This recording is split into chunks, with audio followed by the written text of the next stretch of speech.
كلنا عارفين إن كلمة ميت معناها لحم، بس مش كل لحم ينفع أقول عليه ميت. يعني إيه يا مستر؟ يعني كلمة لحم باللغة الإنجليزية لها معاني مختلفة. تابع معايا عشان تعرف معناها إيه. عندنا أول حاجة كلمة اسمها فينيسن. فينيسن فينيسن اللي هي معناها لحم الغزلان. يبقى لحم الغزلان اسمه فينيسن.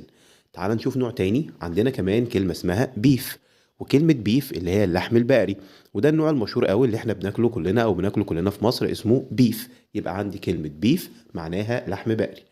عندي كلمة فيل. فيل اللي هو لحم العجول او لحم العجل، زي اللحم البقري كده. يبقى عندي كلمة فيل. فيل اللي هو معناها لحم العجل. عندي كمان نوع تاني من انواع اللحوم اسمه بيكن. بيكن بيكن وده طبعا هيكون معناه لحم الخنزير. يبقى لحم الخنزير هنقول عليه بيكن. بيكن بيكن اخر نوع من اللحوم ده ما بيتاكلش لان طبعا اسمه فليش. وطبعا فليش هي لحم الانسان. طبعا ده النوع ده ما بيتاكلش. كل الانواع التانية تمام، لكن النوع ده ما بيتاكلش. اسمه فليش. فليش فليش لو تعرف حد مهتم بالمعلومات دي يا ريت تعمل له شير. ولو عاوز معلومات اكتر اتشرف بوجودك في القناة. تعرف معلومات اكتر اكتب لي في التعليقات. كان معاكم مستر مشهور. اشوفك في فيديو جديد. مع السلامة.